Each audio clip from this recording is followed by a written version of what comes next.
El suelo de mármol del Palacio Apostólico se sentía como hielo contra la piel desnuda aquella noche de octubre de 1503-50. Mujeres se arrastraban sobre manos y rodillas, desnudas, recogiendo castañas esparcidas entre las piernas de cardenales que no osaban moverse. Sobre ellas, sentado en un trono dorado, el Papa Alejandro VI reía. La fiesta de bodas de su hija se había convertido en algo que la historia lucharía por nombrar. Lo que comenzó como ceremonia se había retorcido en espectáculo. Lo que debió ser sagrado se había podrido en pecado.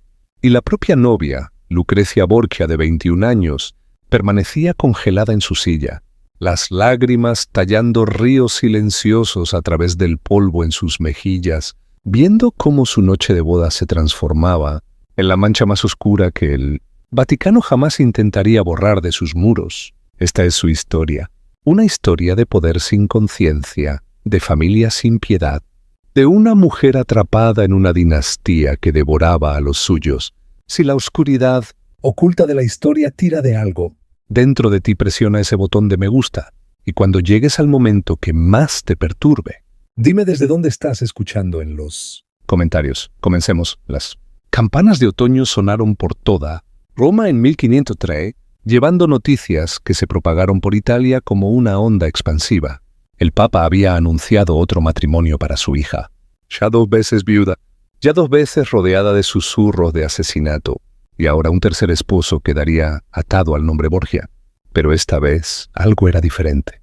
La ceremonia no ocurriría en algún salón noble distante, se desarrollaría dentro del Vaticano mismo, bajo frescos destinados a honrar a Dios, dentro de apartamentos papales donde santos miraban desde techos pintados. El novio era Alfonso d'Este, joven heredero del poderoso ducado de Ferrara. Para los forasteros, esto parecía un triunfo político. Para Alfonso, se sentía como una sentencia de muerte con vestido de novia. El pasado de Lucrecia estaba escrito en sangre y rumor. Su primer esposo, Giovanni Sforza, había huido de Roma afirmando que asesinos a sueldo seguían cada uno de sus pasos. Su segundo, Alfonso de Aragón, había sido estrangulado en las escaleras del Vaticano, con cada dedo señalando hacia su hermano. Cesare Borgia como el arquitecto del asesinato. Ahora otro. Alfonso estaba siendo arrastrado hacia la red Borgia. Comprendía el peligro. Toda familia noble en Italia lo hacía. Desesperado por escapar de lo que sabía que venía, Alfonso intentó todo. Retrasos diplomáticos, excusas entregadas a través de emisarios, súplicas envueltas en lenguaje político. Pero Alejandro VI no era un hombre que tolerara la palabra no. Dentro del Vaticano, rodeado de cardenales vestidos de carmesí, su autoridad era ley absoluta. Los mensajeros cabalgaron duro hacia Ferrara llevando un mensaje despojado de todo pretexto. Acepta este matrimonio o mira a tu familia arder. Si la familia d'Este resistía, Ferrara enfrentaría los ejércitos despiadados de Cesare. Su dinastía se desmoronaría. La excomunión los despojaría de legitimidad y aliados por igual. Toda Italia entendía una verdad perfectamente. Nadie sobrevivía a una guerra con los Borgia. Al darse cuenta de que la resistencia significaba aniquilación, el duque Ercole d'Este ordenó a su hijo viajar a Roma y rendirse ante lo inevitable. Mientras tanto, en sus cámaras vaticanas, Lucrecia Borgia miraba sobre la ciudad eterna, su rostro pesado con una tristeza que pertenecía a alguien del doble de su edad. Europa la había pintado como seductora, envenenadora, una mujer que movía hombres como piezas en un tablero de ajedrez. Pero quienes verdaderamente la conocían entendían una verdad diferente. No era una mente maestra de la manipulación. Era un peón atrapado entre un padre y un hermano, cuyas ambiciones no reconocían límites. Su primer matrimonio había sido disuelto en el momento en que dejó de servir a sus intereses. Su segundo esposo, a quien genuinamente había amado, fue asesinado ante sus ojos en un crimen que no pudo ni prevenir ni vengar. Sus asistentes susurraban que despertaba gritando en medio de la noche, apretando su pecho, temblando de pesadillas que se negaba a discutir. Sabía que este tercer matrimonio no traería amor, pero ni siquiera ella podía imaginar en qué se convertiría su noche de bodas. Algo oscuro y calculado se estaba reuniendo detrás de los muros del Vaticano. algo que agrietaría los cimientos mismos de la cristiandad. Los preparativos para la ceremonia avanzaron con velocidad aterradora, pero la atmósfera dentro del palacio apostólico se sentía sofocante. Los sirvientes mantenían sus ojos bajos. Los cardenales murmuraban en grupos susurrantes. Rostros extraños aparecían en corredores prohibidos a horas impares. Los rumores crecían sobre instrucciones secretas, sobre invitados traídos a través de pasajes ocultos bajo el manto de la oscuridad. Un hombre sentía el peso de todo esto más que nadie. Johann Burchard, el maestro de ceremonias del Vaticano, había presenciado innumerables escándalos bajo Alejandro VI, festines extravagantes, sobornos políticos, oficios sagrados vendidos como bienes de mercado, pero algo sobre esta noche enviaba un pavor frío reptando por su columna vertebral. Intuía que este evento eclipsaría cada escándalo que jamás había registrado. Intuía que estaba a punto de presenciar algo que la historia lucharía por pronunciar en voz alta. Una trampa había sido tendida, dorada y pulida e ineludible, y tanto la novia como el novio ya marchaban hacia su centro. En diciembre, Alfonso d'Este entró a Roma con una pequeña escolta. Su viaje desde Ferrara lo había arrastrado a través de montañas congeladas, caminos maltrechos y un pavor creciente que se asentaba en su pecho como una piedra. Pero nada lo preparó para la vista del Vaticano. Una fortaleza de piedra alzándose sobre la ciudad, mitad bañada en luz de velas, mitad perdida en andamios. Parecía menos el corazón del cristianismo y más un coloso construido para tragar a quienes osaran oponerse. Dentro, la bienvenida fue abrumadora. Alejandro VI estaba entronizado, vestido en blanco y oro resplandeciente, que reflejaba la luz de las velas como metal fundido. Junto a él estaba Césare, silencioso, inmóvil, aterrador en su contención. Aunque solo tenía 26 años, ya era temido en toda Italia. Familias enteras desaparecían a su mando. Ciudades se rendían a su aproximación. Cuando sus ojos se fijaron en Alfonso, el significado era inconfundible. No eres un huésped aquí. Durante las siguientes semanas, Alfonso soportó humillación disfrazada de celebración. En banquetes, era sentado junto a cortesanas mientras el alto clero observaba con diversión apenas velada. En cacerías, Cesare mostraba habilidad despiadada que se sentía más como advertencia que deporte. Durante recepciones, Alejandro VI hacía comentarios punzantes sobre los finales trágicos de los esposos previos de Lucrecia, insinuando casi alegremente cuán corta tendía a ser la vida de un yerno Borgia. Cada gesto llevaba la misma amenaza silenciosa. Ahora nos perteneces. Y la peor parte, el verdadero horror de esta boda, el momento del que la historia susurraría por siglos, aún no había comenzado. Había cacerías donde Césare mostraba su dominio con precisión fría y sin esfuerzo, recordando a Alfonso con cada flecha y cada bestia caída que comandaba no solo ejércitos, sino el miedo mismo. Había recepciones donde Alejandro se burlaba de los destinos de los esposos previos de Lucrecia frente a toda la corte, insinuando casi alegremente cuán cortos tendían a durar los matrimonios Borgia. Alfonso intentó preservar lo que quedaba de su dignidad, pero para entonces era un prisionero envuelto en ceremonia. Sus noches las pasaba aislado en el Vaticano bajo pretextos endebles. Dormía en habitaciones vigiladas día y noche por guardias papales. Cada hora que pasaba revelaba la verdad más claramente. Había caminado hacia una trampa, y no había camino de regreso. El matrimonio no era más que fachada. El propósito real era mucho más vicioso. Los Borgia pretendían quebrar el orgullo de la familia d'Este, humillarlos ante Italia y mostrar a cada casa noble desde Florencia hasta Nápoles que su voluntad podía aplastar cualquier linaje, sin importar cuán antiguo o poderoso. Mientras Alfonso soportaba este sitio psicológico silencioso, preparativos de naturaleza muy diferente se desarrollaban en lo profundo del Vaticano. Cesare tomó comando personal del festín de la noche de bodas, y su visión empujaba mucho, más allá de lo que incluso los círculos más decadentes de Roma se habrían atrevido a susurrar en voz alta. A puerta cerrada se reunió con su padre para finalizar los detalles que habrían horrorizado a cualquier alma que aún tuviera reverencia por la Iglesia. 50 de las cortesanas más llamativas de Roma fueron seleccionadas cuidadosamente y llevadas a cámaras secretas bajo el palacio. No eran prostitutas ordinarias, sino mujeres, educadas y refinadas que frecuentaban salones nobles. Muchas temblaron cuando supieron lo que el Papa esperaba de ellas, pero ninguna osó desafiar al jefe de la cristiandad. Se les ordenó vestir lujosos trajes de terciopelo y seda que más tarde serían compelidas a quitarse. Fueron escoltadas a través de pasajes ocultos guiadas por luz de linterna para que, en la noche de la boda, pudieran ser canalizadas hacia los apartamentos papales sin advertencia.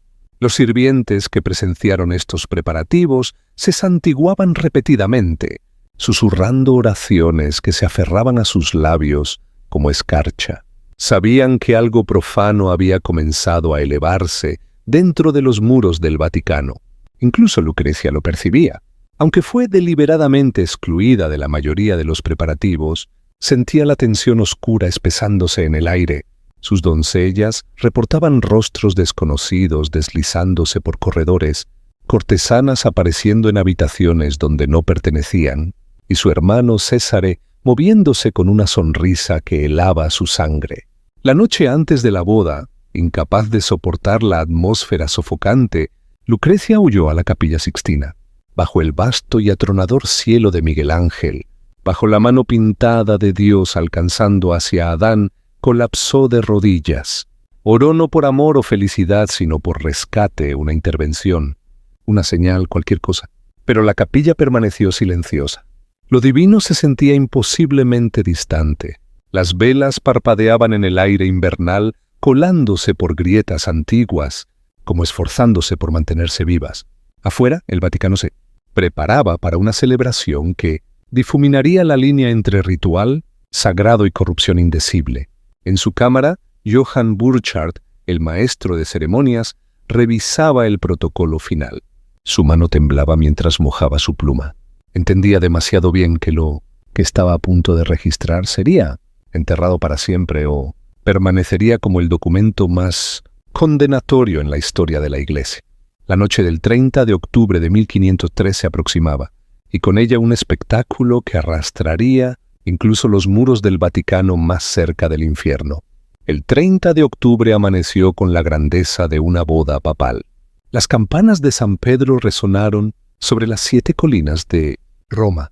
Multitudes abarrotaban las calles rodeando el Vaticano, ansiosas por vislumbrar a la novia infame. Dentro del Palacio Apostólico, Lucrecia fue preparada por una docena de asistentes. Llevaba un vestido de seda resplandeciente bordado con oro, brillando como llama líquida bajo las velas. Su cabello, largo, brillante, cuidadosamente trenzado con perlas, caía sobre sus hombros en trenzas intrincadas. Su rostro estaba pálido, empolvado para enmascarar el agotamiento y el miedo bajo sus ojos. Cuando se miró al espejo, no vio una novia. Vio un sacrificio. La ceremonia se celebró en la capilla papal, una cámara ahogándose en paredes doradas y pinturas sagradas. Alejandro VI ofició personalmente, su voz atronadora llenando el espacio sagrado mientras unía a Alfonso y Lucrecia ante Dios. Filas de cardenales vestidos de escarlata permanecían rígidamente a lo largo de la capilla, sus expresiones cuidadosamente talladas en máscaras de devoción. Pero detrás de su piedad practicada parpadeaba algo más. Pavor. Cada uno de ellos conocía la reputación Borgia. Cada uno intuía que lo que presenciaban hoy era solo el preludio.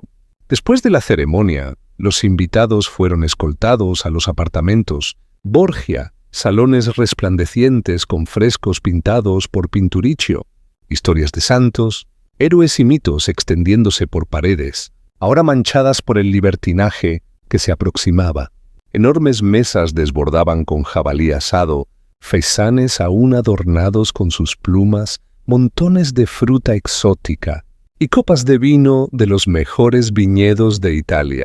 Cardenales, nobles romanos, emisarios de Ferrara y cortesanos seleccionados llenaban la habitación. Alfonso y Lucrecia se sentaban en la mesa principal, atrapados en una celebración que ya se sentía irreal, como una mascarada enmascarando algo más oscuro debajo. Al principio, el banquete se desarrolló como cualquier festín noble. Música suave de laúdes y violas flotaba por el aire. Se ofrecieron brindis, se intercambiaron cumplidos huecos, se realizó diplomacia educada. Pero conforme la noche se profundizaba, la atmósfera cambió. Alejandro, ya sonrojado por la bebida pesada, se volvió más ruidoso, más jubiloso. Cesare, silencioso hasta entonces, se levantó lentamente y entregó un comando sutil con una inclinación de cabeza. Las puertas masivas se cerraron de golpe.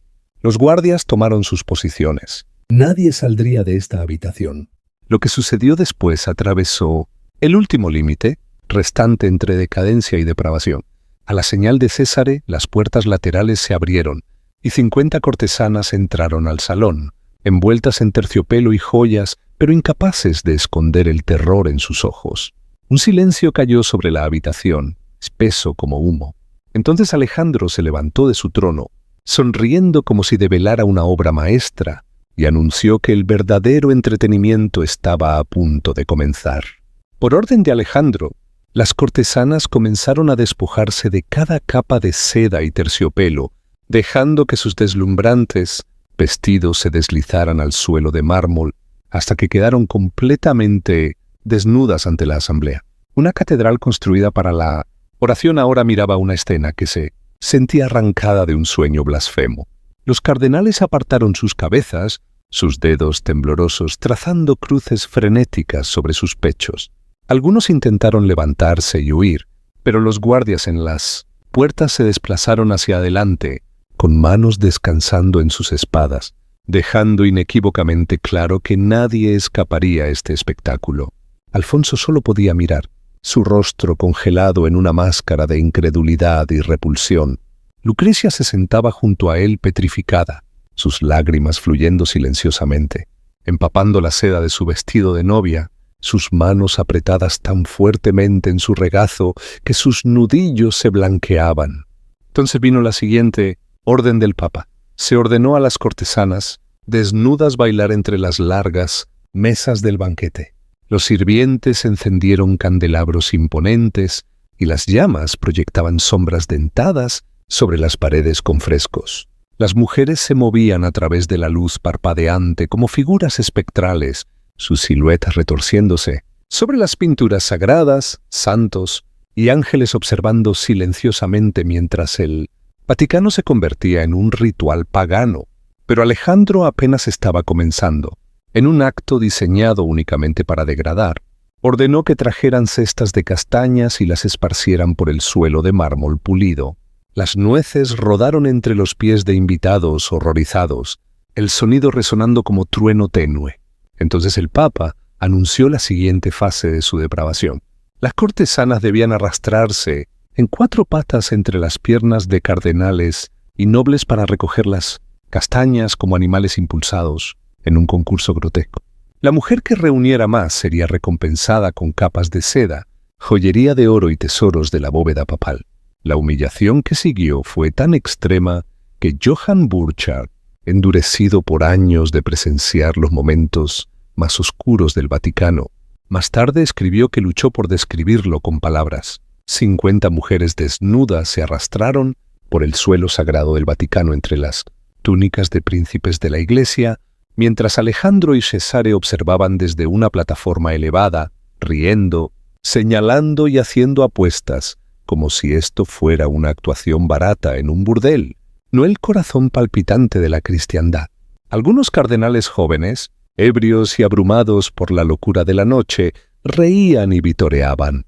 Otros inclinaban sus cabezas, aplastados por la guerra entre su fe y su terror al Papa. Alfonso permanecía inmóvil, incapaz de comprender que esta pesadilla era parte de su festín de bodas, en el Vaticano mismo, bajo los ojos del hombre que afirmaba hablar por Dios. Y Lucrecia, pobre Lucrecia, su vestido de novia se había convertido en un sudario. Sus lágrimas se habían secado en una expresión congelada de vacío. Siempre había sabido que su padre y hermano eran capaces de cosas monstruosas, pero nunca había imaginado que convertirían su boda en un ritual de condenación. Sin embargo, incluso ahora, la noche no había alcanzado su punto más oscuro. Conforme se aproximaba la medianoche y los relojes del Vaticano tocaban las 12, Alejandro finalmente declaró el fin del banquete de las castañas. Las cortesanas desnudas, exhaustas, se acurrucaban en esquinas con sus premios humillantes. El vino empapaba las mesas. Los invitados se sentaban congelados, mitad ebrios, mitad aturdidos, completamente destrozados. Alejandro, sin embargo, estaba lúcido, enfocado, intento, y su siguiente comando silenció el salón tan completamente que uno podía escuchar las velas crepitar. Con una voz goteando autoridad, anunció que el deber sagrado del matrimonio ahora debía cumplirse. Pero lo que ordenó a continuación aplastó lo que quedaba de dignidad en la habitación. Proclamó que Alfonso d'Este debía probar el matrimonio con Lucrecia, no una sino 3 veces, sino en privado. Cada testigo presente debía permanecer en su lugar para verificar que la unión fuera sellada irrevocablemente ante la Iglesia y el mundo.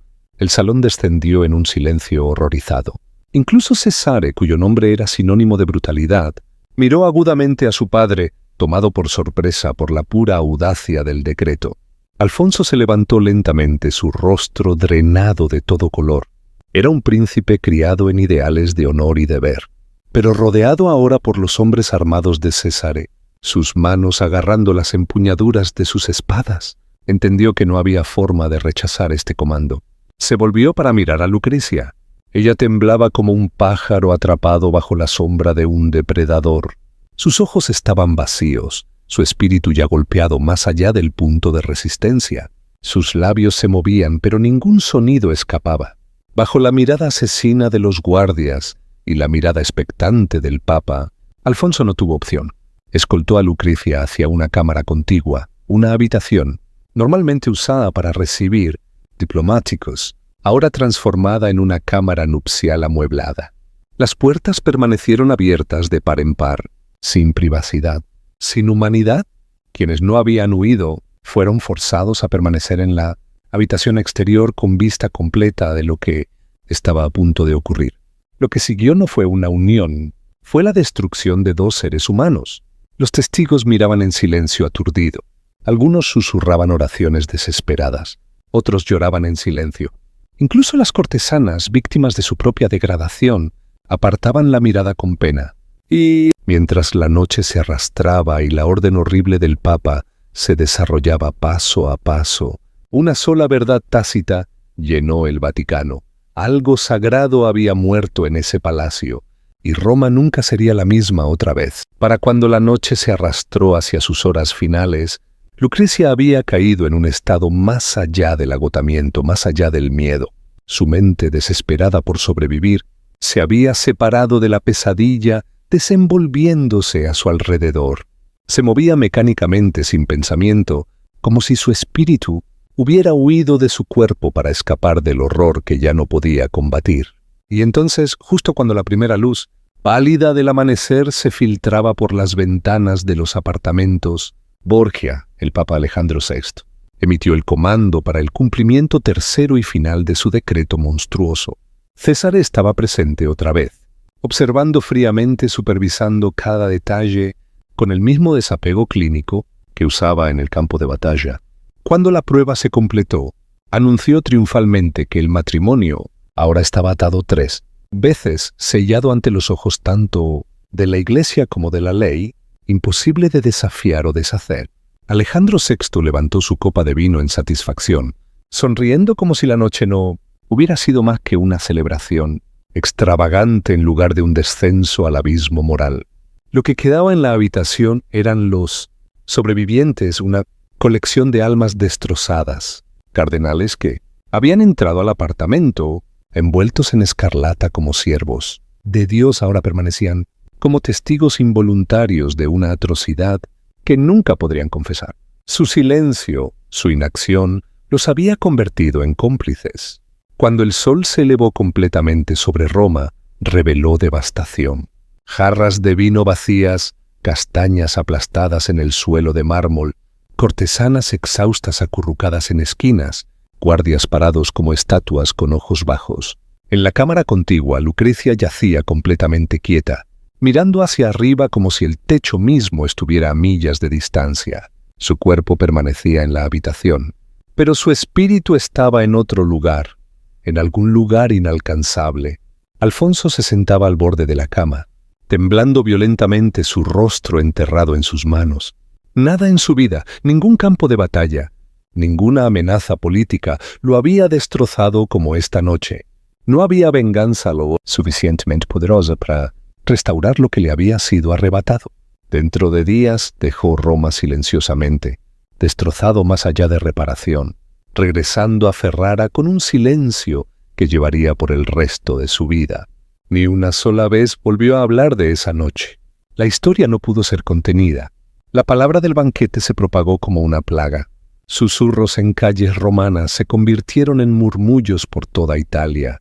Luego estallaron en reportes enviados a cortes por toda Europa. Embajadores escribieron cartas codificadas. Sacerdotes hablaron en advertencias veladas. Nobles leyeron los despachos en incredulidad aturdida. El enviado veneciano escribió, famosamente, que lo ocurrido en el Vaticano superó incluso las imaginaciones más oscuras de la Roma antigua.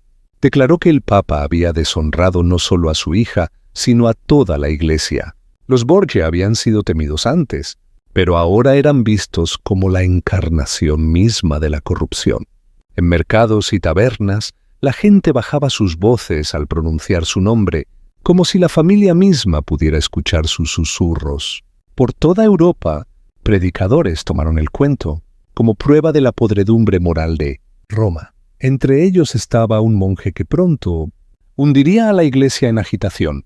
Martín Lutero, años más tarde, citaría el festín Borgia como símbolo de todo lo envenenado dentro del Vaticano. Mientras tanto, Johann Burchard, el único hombre que había presenciado todo de principio a fin, lo registró todo en su diario.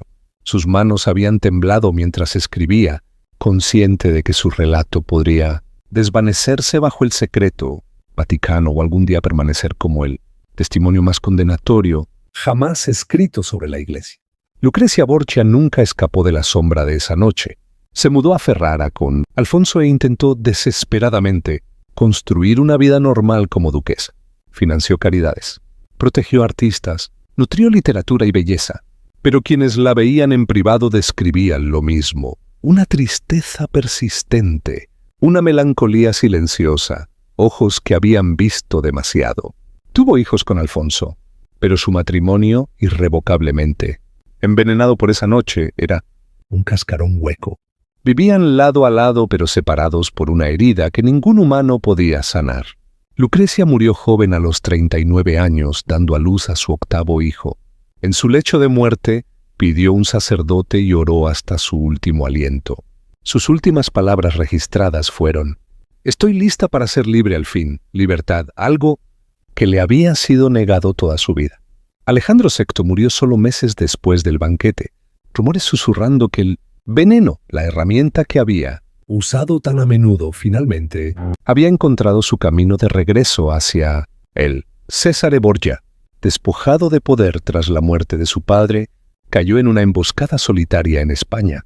Su cuerpo fue mutilado y arrojado a una tumba sin marcar, lejos de la grandeza que creía tener destinada.